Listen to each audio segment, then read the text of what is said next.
আলামিন যখন কসম করেন, তিনি তার কাছে বড়, তার চাইতে বড় কেউ নাই, শ্রেষ্ঠ কেউ নাই, মহান কেউ নাই।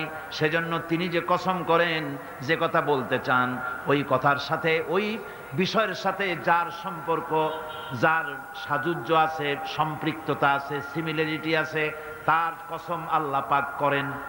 যেহেতু এখানে আল্লাহ রাব্বুল আলামিন মানুষের সফলতা ব্যর্থতা, মানুষের লাভ আর ক্ষতির কথা বলবেন, সেজন্য আল্লাহ পাক মানুষের জীবনের সাথে, মানুষের সম্পর্ক রয়েছে তার জীবনের, মানুষের সাথে সম্পর্ক রয়েছে সময়ের, মানুষের সঙ্গে সম্পর্ক রয়েছে ইতিহাসের।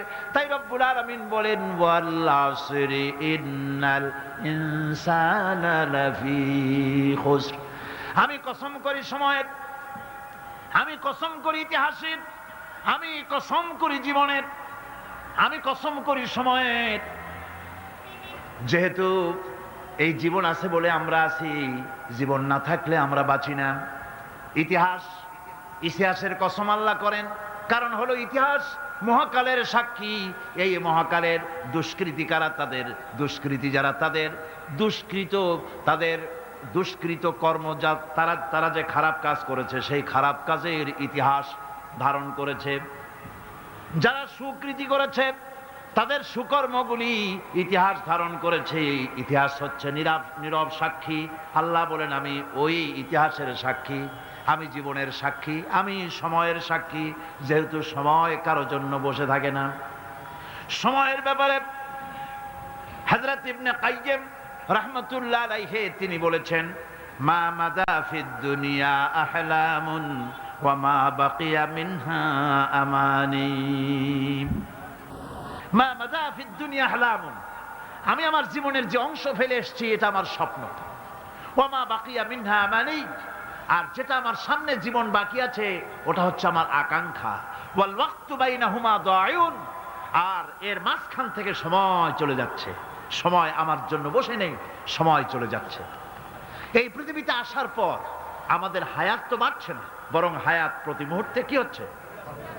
লোকেরা বলে হায়াত বাড়ে, হায়াত তো বাড়ে না। হায়াত কি হয়?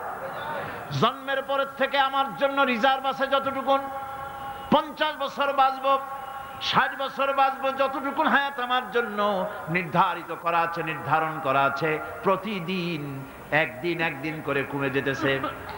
এজন্য আমি বলি, আমার বাড়িতে যে ঘড়িটা আছে, এই ঘড়িটা বেলা 1টার সময় ঢং করে একটা আওয়াজ দেয়, শ্রোতাকে শুনিয়ে দেয়, বাড়িওয়ালা তোমার জীবনের মূল্যবান হায়াত থেকে 1 ঘন্টা কমায়া দিলাম। 2টার সময় 2টা ঘন্টা লাগায় শোনায় দিল, বান্দারে তোমার জীবনের মূল্যবান সময় থেকে 2টি ঘন্টা কমে গেল।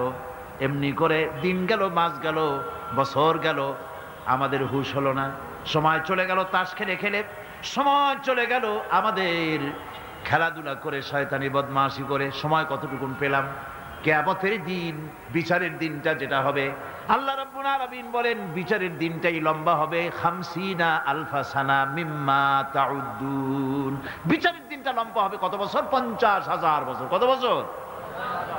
দুনিয়ায় যেভাবে তুমি হিসাব করো, দুনিয়ার গণনা অনুযায়ী হাসরের বিচারের দিনটা হবে 50,000 বছরের মতো লম্বা। এক কিতাবে দেখেছি, তিনি লিখেছেন হিসাব করে, কিয়ামতের ওই দিনটার হিসাবে 50,000 বছর একটা দিন লম্বা। ওই হিসাবে পৃথিবীতে যারা 60 বছর বাঁচলো, সে যেন আখেরাতে 2 মিনিট দুনিয়ায় বাঁচলো। চিন্তা করেছে? মাত্র 2 মিনিট। 60 বছর যারা হায়াত পেল, 2 মিনিট বাঁচলো। এই 2 মিনিটের জন্য কত হাঙ্গামা, কত মারধর, কত সন্ত্রাস, ক্ষমতার জন্য লড়াই, ফ্যান করেঙ্গে ত্যান করেঙ্গে, লাঠি কে আমদার মুগুর ভরেঙ্গে, শক্তির ঠেলায় অস্থির। আমার বন্ধুগণ, সময় চলে যাচ্ছে স্রোতের মতো করে, কারো জন্য সময় অপেক্ষা করতেছে না। আমাদের মৃত্যু প্রতি মুহূর্তে কাছে চলে আসতেছে। এই জন্য শায়ের বলেছেন, আগাহ আপনি মৌত সে কোই বশর নেহি, আগাহ আপনি মৌত সে कोई बशर नहीं, सामा 100 बरस के हैं पल की खबर नहीं। মৃত্যু সম্পর্কে আমাদের কারো জানা নাই। যে কোনো মুহূর্তে মৃত্যু আমাদের কাছে এসে যেতে পারে। মৃত্যু সম্পর্কে কিছুই জানা নাই। অথচ প্রতি মুহূর্তে আমরা মৃত্যুর দিকে এগিয়ে চলছি। আল্লাহর নবী বলেন, ও আমার সাহাবীরা, আব্দুল্লাহ তার ঈমান আনার জন্য সব ছেড়ে এসেছে, এমনকি পরনের কাপড়টাও আনতে পারে নাই, তারে চিল্লাইতে দাও, প্রাণ ভরে তাকে তেলাওয়াত করতে দাও, কারণ চড়া দাম দিয়া সে ঈমানকে রক্ষা করেছে। ইত্তাব শরীফ, তাবুকের যুদ্ধ শুরু হয়ে গেল, যুদ্ধের দামামা বেজে উঠল। নবী করিম সাল্লাল্লাহু আলাইহি ওয়াসাল্লাম সাহাবায়ে কেরামদের কাছে, সাহাবায়ে কেরামের কাছে চাঁদা চাইলেন। রোমানদের বিরুদ্ধে যুদ্ধ হবে, যার কাছে যা আছে নিয়ে আসো। সবাই দিতে লাগলো, সোনা দিল, দানা দিল, অস্ত্র দিল, টাকা দিল, পয়সা দিল, সব নবীজির সামনে স্তূপ হয়ে গেছে। নবীজিকে ওপাশ থেকে দেখা যায় না। আল্লাহর নবী বললেন, তোমরা তো সবাই দিলে, কিন্তু আবু বকর কোথায়, তারে তো দেখি না। হযরতে আবু বকর রাদিয়াল্লাহু তাআলা আনহু একটি খুঁটির আড়ালে দাঁড়ানো ছিলেন, সেখান থেকে তিনি বেরিয়ে আসলেন। হাতে একটা ছোট্ট টোপলা ছিল, তিনি তা ধরিয়ে দিলেন নবীর হাতে। নবীজি টোপলাটার মুখ ছেড়ে যখন ঢাললেন, দেখা গেল তার থেকে বেরিয়ে এসছে কয়েক কেজি গম আর কিছু দিরহাম। হযরতে নবী করিম সাল্লাল্লাহু আলাইহি ওয়াসাল্লাম হযরত আবু বকরের চেহারার দিকে তাকিয়ে দেখেন, হযরত আবু বকরের চোখ থেকে পানি পড়ে দাড়ি মোবারক ভিজে ভিজে পড়ছে। নবীজি প্রশ্ন করলেন, আবু বকর? হযরতে নবীজি সমস্ত সাহাবীদের দিকে তাকায় বললেন, ও আমার সাহাবীরা, রোমানদের বিরুদ্ধে লড়াই করার জন্য তোমরা যত যা কিছু আজ সাহায্য করেছো, সকল সাহায্যের চাইতে আবু বকরের দান আল্লাহর কাছে বেশি মর্যাদা হয়ে গেছে। তাদের ধারণা হলো, তা কেমনে হলো, এত এত দিলাম। নবীজি জিজ্ঞেস করলেন, ওমর কত দিছো, বাড়ি কত?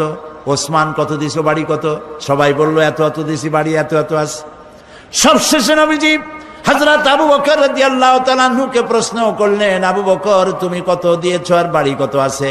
হযরত আবু বকর রাদিয়াল্লাহু তাআলা আনহু বললেন, ইয়া রাসূলুল্লাহি, আবু বকরের ঘরে জাগতিক সম্পদ বলতে যা বুঝায় সব এনে নবীজির কদম মোবারকে হাজির করে দিয়েছি। আমি আবু বকরের ঘরে আল্লাহ এবং রাসূল ছাড়া কোনো জিনিস আর এখন বাকি নাই। নবীজি 30,000 সৈন্য নিয়ে আগালেন জিহাদের জন্য। প্রতিমধ্যে হযরতে আব্দুল্লাহ নবীজির সামনে এসে দাঁড়ালেন, বললেন, ইয়া রাসূলুল্লাহ, আমি আমার নজরে তাকায় দেখলাম সাহাবায়ে কেরাম যার কাছে যা ছিল সব আপনার পায়ের উপরে, আপনার কদম মোবারকে উৎসর্গ করেছে। আমার কিছু নাই, এই যুদ্ধে কিছুই দিতে পারলাম না।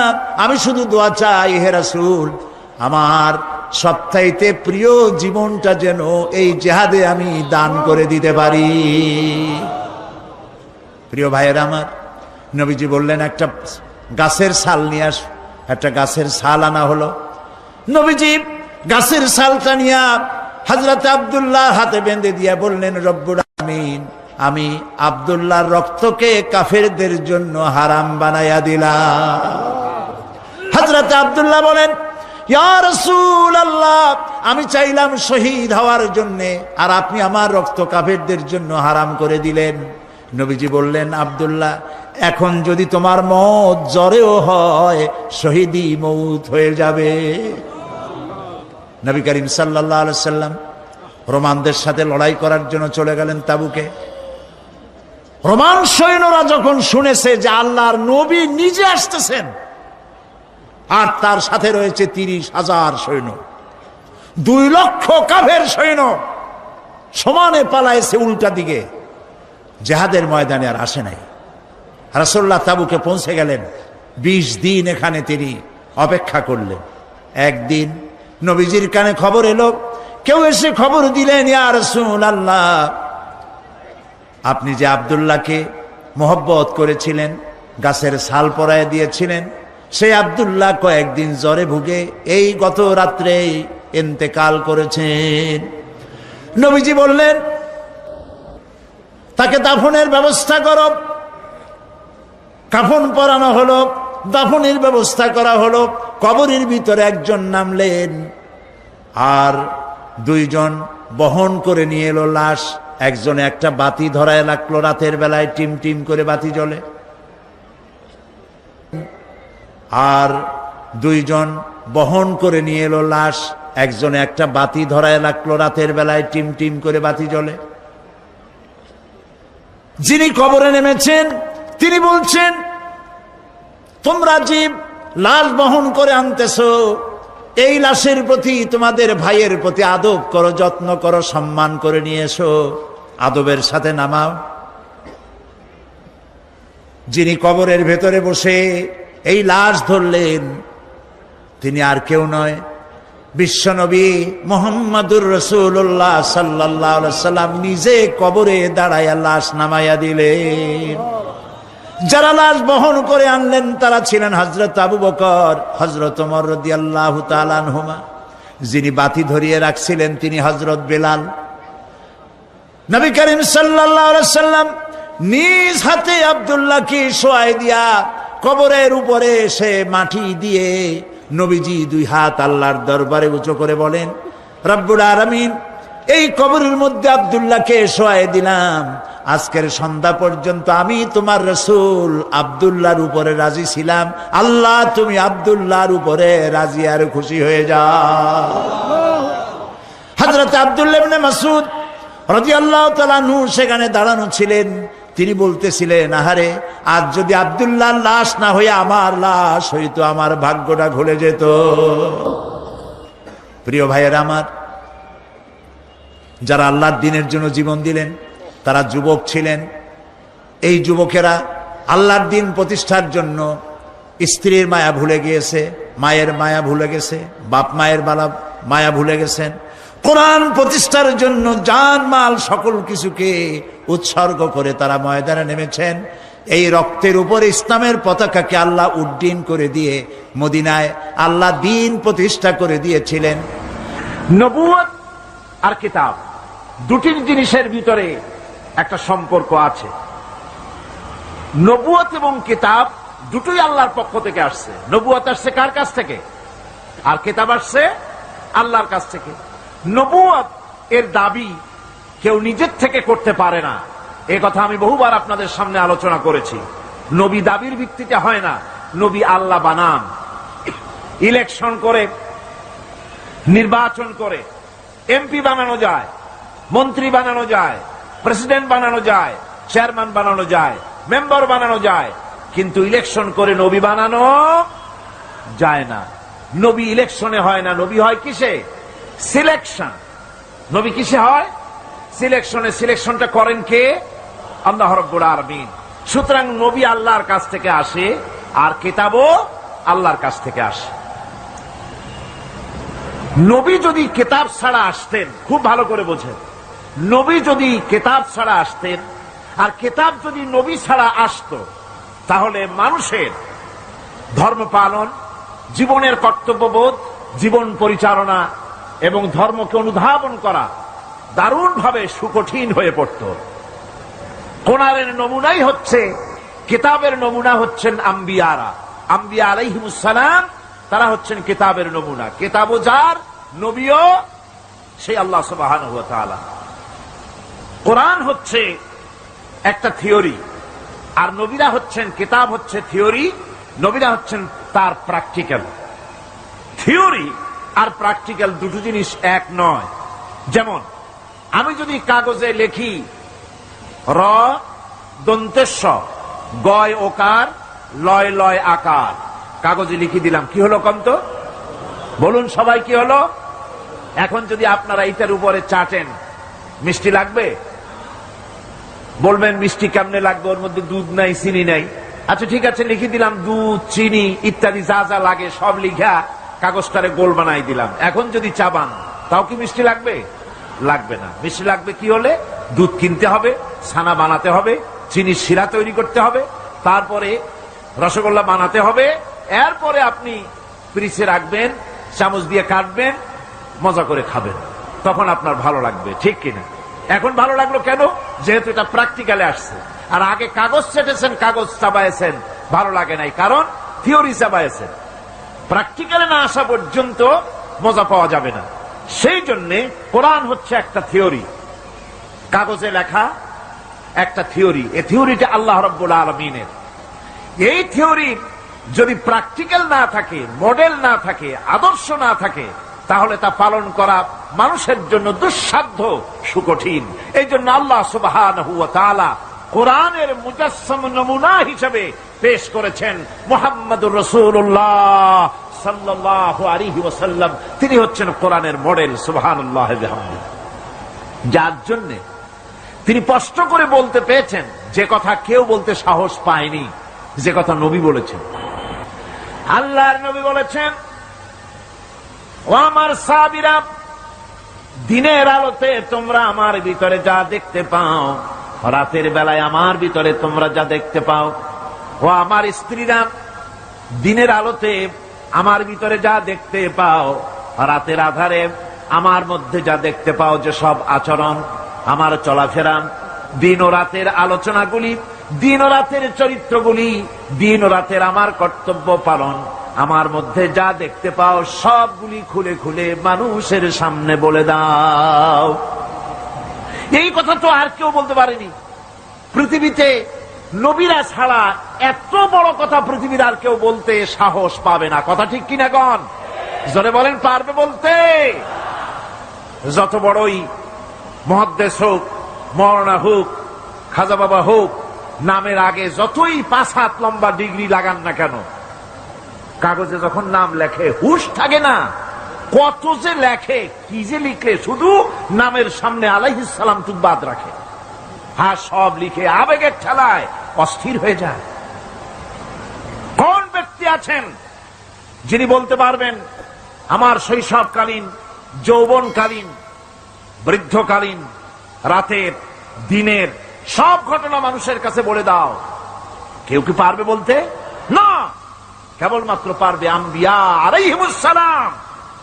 যেহেতু আল্লাহ রাব্বুল আলামিন তাদেরকে কন্ট্রোল করেছেন, হেফাজত করেছেন, তারা হচ্ছেন চরিত্রের আধার, অনুপম চরিত্রের উৎস, উৎকৃষ্ট নমুনা, যাদের চরিত্রের ভিতরে কোনো কালিমা নাই, ভুল নাই, গুনাহ নাই।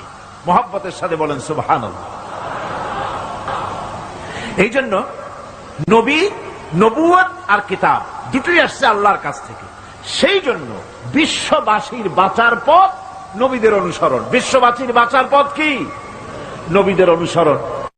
আল্লাহ রাব্বুল আলামিন তিনি কিতাব পাঠিয়েছেন, কিতাবের উপর ঈমান আনা লাগবে। আর নবীও তিনি পাঠিয়েছেন। সাধারণ নেতা নবীদের ভিতরে পার্থক্য হলো আকাশ আর জমিনের, গালফ অফ ডিফারেন্স। আকাশ আর জমিনের পার্থক্য সাধারণ নেতা আর নবী, এর মধ্যে পার্থক্য কতখানি? আকাশ আর জমিনের। এর থেকেও যদি বড় দৃষ্টান্ত দেওয়া যায় তো তাই। কারণ হচ্ছে এই পৃথিবীতে পথপ্রদর্শক হিসেবে শিক্ষক, পণ্ডিত, ধর্মগুরু, রাজনৈতিক নেতা, বাপ দাদা, দার্শনিক, যারাই পৃথিবীতে আবির্ভূত হয়েছেন, নবীদের সঙ্গে তাদের মৌলিক একটা পার্থক্য আছে। সে মৌলিক পার্থক্য হচ্ছে সাধারণ লোকের, সাধারণ নেতারা সিদ্ধান্ত নেন মন মস্তিষ্ক প্রসূত জ্ঞান দিয়ে। এই জন্য তাদের সিদ্ধান্ত দিয়ে দেশ এবং জাতির স্থায়ী কোনো কল্যাণ সাধিত হয় না। আল্লাহ রাব্বুল আলামিন বলেন, মা ইয়ানতিকু আনিল হাওয়া ইন হুয়া ইল্লা ওয়াহয়ুন ইউহা। আমার নবী প্রবৃত্তিকে অনুসরণ করে কোনো কথা বলেন না। আমার নবী যেটা বলেন সেটা হলো ওহী। আমি যা বলতে বলি তিনি তো তাই বলেন। নবী নিজের মগজ থেকে কিছু বলেন না, আল্লাহর কথা দিয়ে বলেন। এই জন্য কোরআন আর হাদিসে বেশি কোনো পার্থক্য নাই। কোরআন হলো, কোরআনের ভাব এবং ভাষা দুটোই আল্লাহ রাব্বুল আলামিনের, আর হাদিসের ভাষাটা শুধু আল্লাহর নবীর, আর ভাবটা হচ্ছে আল্লাহ রাব্বুল আলামিনের। নবীরা যা বলেন তাই সত্য। এই জন্য নবীদের কথার ভিতরে কোনো বক্রতা নাই, নবীদের কথার ভিতরে কোনো বক্রতা নাই, কোনো শটতামি নাই, কোনো প্রবঞ্চনা নাই। নবীদের কথা হচ্ছে ডাইরেক্ট, আল ওয়াদুহ ওয়াস সারাহা, পরিষ্কার বক্তব্য তারা রাখেন, যেখানে কোনো বক্রতার বিন্দুমাত্র লেশ নাই। সাধারণ নেতারা লোভ, লালসা এবং স্বার্থপরতায় থেকে ঊর্ধ্বে উঠতে পারে না। নবীরা সমস্ত স্বার্থের ঊর্ধ্বে। কোন আলহামদুলিল্লাহ। স্বার্থের ঊর্ধ্বে কারা? নবীরা। আল্লাহ পাক বলছেন, ইয়াত্তাবিউনা ইল্লা যান্না ওয়া মা তাহওয়াল আনফুস। আল্লাহ পাক বলেন সাধারণ নেতাদের ব্যাপারে কোরআন পরিষ্কার করে বলছে যে তারা নিজেদের মন, মস্তিষ্ক এবং নিজেদের হাওয়া, নিজেদের প্রবৃত্তির অনুসরণ করে চলে। আর যারা নাকি প্রবৃত্তির অনুসরণ করে, মন মস্তিষ্ক নিজস্ব বুদ্ধির অনুসরণ করে, তাদের সম্পর্কে আল্লাহ পাক বলেন, ওয়ামা লাহুম বিহি মিন ইলমিন ইয়াত্তাবিউনা ইল্লা যান্না ওয়া ইন্নাল যান্না লা ইউগনি মিনাল হক্কি শাইআ। তাদের কাছে সত্যিকারের কোনো জ্ঞান নাই, তারা তো নিজেদের আন্দাজ এবং অনুমানের ভিত্তিতে চলে, আর আন্দাজ আর অনুমান কোনদিন হকের দাবি মিটাতে পারে না। হক যেটা, হকের দাবি আন্দাজ আর অনুমান কোনদিন পূরণ করতে পারে না। আল্লাহর জ্ঞান হচ্ছে পারফেক্ট জ্ঞান। সেই জ্ঞান দিয়ে আল্লাহ পাক নবীদের কাছে বাণী পাঠিয়েছেন। কোরআনে কারীম বলছে, ওয়ামান আযাল্লু মিম্মান ইত্তাবা হাওয়াহু বিগাইরি হুদাম মিনাল্লাহ। তার চাইতে গোমরাহ আর কে হতে পারে? তার চাইতে পথভ্রষ্ট আর কে হতে পারে? যে আল্লাহ পাকের পক্ষ থেকে বাণী আসার পরেও যে ব্যক্তি নিজের হাওয়ার অনুবর্তন করে, যে ব্যক্তি নিজের নফসের অনুবর্তন করে, নফসকে প্রবৃত্তিকে অনুসরণ করে, তার থেকে গোমরাহ আর কেউ হতে পারে না। পক্ষান্তরে নবী এবং রাসূলগণ তারা আল্লাহর জ্ঞানকে অনুসরণ করে চলেন। এই জন্য যেখানেই আল্লাহ পাক নবীদের কথা বলেছেন, সেখানে আল্লাহ পাক বলেছেন নবীদেরকে জ্ঞান দিয়েছি আমি। নবীদের জ্ঞান দিয়েছে কে? একথা আপনারা বিশ্বাস করবেন, মনে প্রাণে বিশ্বাস করবেন। একজন নবীও পৃথিবীর কোন শিক্ষা কেন্দ্র থেকে একাডেমিক কোয়ালিফিকেশন অর্জন করেন নাই। কোন নবী title pass, MA pass, BA pass, এই ধরনের প্রাতিষ্ঠানিক কোন সনদ তাদের কাছে নাই। অথচ তারা যা বলেছেন তা বিশ্বের সর্বশ্রেষ্ঠ কথা। কিনা জোরে গণ? আপনার আমার নবী জনাবে মুহাম্মদুর রাসূলুল্লাহ সাল্লাল্লাহু আলাইহি ওয়াসাল্লাম জীবনেও তিনি লিখতে জানেন নাই, পড়তে জানেন না, সই করতে জানেন না, নিজের নামটা কেমনে লিখবেন তাও তিনি জানেন না। সুলহ হুদায়বিয়ার দিনে, হুদায়বিয়ার সন্ধির দিনে সন্ধিপত্র লেখা হলো, হুজুরের নাম লেখা হলো মিম মুহাম্মাদুর রাসূলুল্লাহ। তার পক্ষ থেকে কুরাইশদের মধ্যে চুক্তিপত্র লেখা হচ্ছে। কুরাইশরা বলল, মুহাম্মদ সাল্লাল্লাহু আলাইহি ওয়াসাল্লামের নামের সামনে যদি রাসূলুল্লাহ লেখো তাহলে তো চুক্তির কোনো দরকার নাই, আমরা তো তাকে রাসূল মানি না, নাউযুবিল্লাহ। মুহাম্মদ বিন আব্দুল্লাহ যদি লেখো তাহলেই আমরা এই চুক্তি মানব। রাসূল করিম সাল্লাল্লাহু আলাইহি ওয়াসাল্লাম হযরত আলীকে ডাকলেন, আলী গো, চুক্তিপত্রে যেখানে আমার নাম মুহাম্মদুর রাসূলুল্লাহ লেখা আছে, আমার নামের সামনে থেকে রাসূলুল্লাহ নামটা বাদ দিয়ে দাও, মুহাম্মদ বিন আব্দুল্লাহ লেখো। হযরত আলী বলছেন, ইয়া রাসূলুল্লাহ, সারা জীবন আপনার গোলামি করেছি, যা বলেছেন তাই শুনেছি, জীবনটাও আপনার জন্য দেওয়ার জন্য প্রস্তুত আছি, ভবিষ্যতেও যত কথা বলবেন সব মাথা পেতে মেনে নেব, কিন্তু আজকের এই হুকুম আমার পক্ষে মানা সম্ভব হবে না। আমি আলীর পক্ষে কিছুতেই সম্ভব নয় যে আল্লাহর নবীর নামের সামনে থেকে মুহাম্মদুর রাসূলুল্লাহ আমি কেটে দেব। রাসূলুল্লাহ শব্দ আমি কাটতে পারবো না, এটা আমার পক্ষে সম্ভব নয়। নবীজি বললেন, আলী, কোন জায়গায় রাসূলুল্লাহ লেখা আমারে দেখো, আমি কেটে দিই। আমার বন্ধুগণ, নাম লিখতে জানেন না, সই করতে পারেন না, পড়তে জানেন না। তিনি বলতেছেন ইন্নামা বুইসতু মুআল্লিমান, আমি পৃথিবীতে প্রেরিত হয়েছি শুধুমাত্র শিক্ষক হিসেবে দুনিয়ায় এসেছি। সুবহানাল্লাহ। দুনিয়ার কোন শিক্ষা প্রতিষ্ঠানে আল্লাহ রাব্বুল আলামিন তার হাবিবকে পড়ান নাই, যেহেতু তিনি তো বিশ্ব নবী। আমার নবী কি নবী? জোরে কর না, কি নবী? আপনার আমার নবী বিশ্ব নবী। বিশ্ব নবী সাধারণ মানুষের কাছে কি পড়বে? যে পড়াবে তার মগজ তো ছোট, তার জ্ঞান তো সীমিত। সীমিত জ্ঞান দিয়া বিশ্ব নেতারে কি শিখাবে, বিশ্ব নবীরে কি শিখাবে? এই জন্য আল্লাহ রাব্বুল আলামিন বিশ্ব নবীর শিক্ষক আল্লাহ পাক নিজে হয়ে গেলেন। কোরআনে কারীম বলছে, যখনই নবীদের জ্ঞানের কথা এসেছে তখনই আল্লাহ পাক বলেছেন আমি জ্ঞান দিয়েছি। লক্ষ্য করুন, হযরত ইব্রাহিম আলাইহিস সালাম তার পিতাকে ডেকে বলছেন, ইয়া আবাতি ইন্নী ক্বাদ জাআনি মিনাল ইলমি মা লাম ইয়াতিকা ফাত্তাবি'নি আহদিকা সিরাতান সাবিয়্যা। হে পিতা, বিশ্বাস করো, আমার কাছে এমন এক জ্ঞান এসেছে যা তোমার কাছে নাই, যা তোমার কাছে আসেনি। তুমি আমার অনুসরণ করো, আমি তোমার সোজা পথ দেখাই দেবো। সুবহানাল্লাহ। তুমি ইব্রাহিম আলাইহিস সালামের কাছে কার জ্ঞান আসছে? আল্লাহ রাব্বুল আলামিনের জ্ঞান। লূত আলাইহিস সালাম কি নবুয়ত প্রদান করে আল্লাহ রাব্বুল আলামিন বলছেন, ওয়ালুতান আতাইনাহু হুকমান ওয়া ইলমা। আমি লূতকে আমার পক্ষ থেকে জ্ঞান দান করেছি, হিকমত দিয়েছি, বিজ্ঞান শিক্ষা দিয়েছি, আমি তাকে ইলম দান করেছি। সুবহানাল্লাহ।